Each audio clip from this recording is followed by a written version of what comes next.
sounds really fun. Okay, so what my students came up with was a great strategy. So they said, okay, what we're going to do, I'll use a finer tip pen here. So what we're going to do is we're going to use hydrogenation, um, and we're going to use Lindlar's catalyst, and that's going to produce the terminal alkene.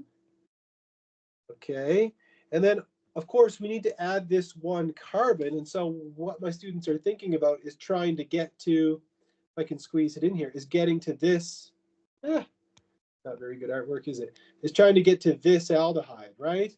Absolutely. So now my student said, okay, well, why don't you take this and do an anti-Markovnikov addition of water? So BH3 and THF, followed by hydrogen peroxide and sodium hydroxide. That will give you the primary alcohol. Yep, so we end up with the primary alcohol. Then they suggested doing a swern. So we'll do DMSO and oxalyl chloride, followed by triethylamine. And that gives us the aldehyde. So now we have the aldehyde, and then the last part is going to be first methyl magnesium bromide, followed by treatment with aqueous acid, but that's going to give us an alcohol here. And so now we need to oxidize that. So I'm just going to choose PCC because it takes up the least amount of room to write it down. So there you go. I say that's perfect. The only thing I could add to this is I'd say there is a faster way to do this. There is a shortcut to this one. Did anybody pick up on what the shortcut might be? There is a faster way through this one. If you don't follow me, I'll give you a clue.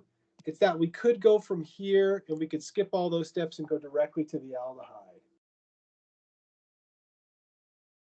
Anybody know how we'd go directly to that aldehyde from the terminal alkyne? Yeah, exactly. It's going to be to use 9-BBN. Exactly. And then, oops, son of a gun, Mr. Dion, where did it go? There we go. And then hydrogen peroxide. Come on, iPad. And then hydrogen peroxide and sodium hydroxide. Yep, there you go. So, if you do it that way, you save what, 3 steps? So I'd say either one is perfectly reasonable. It's perfectly reasonable. But, chemists are always trying to find, try to get the most amount of work done for the least amount of effort, right? All right, there we go.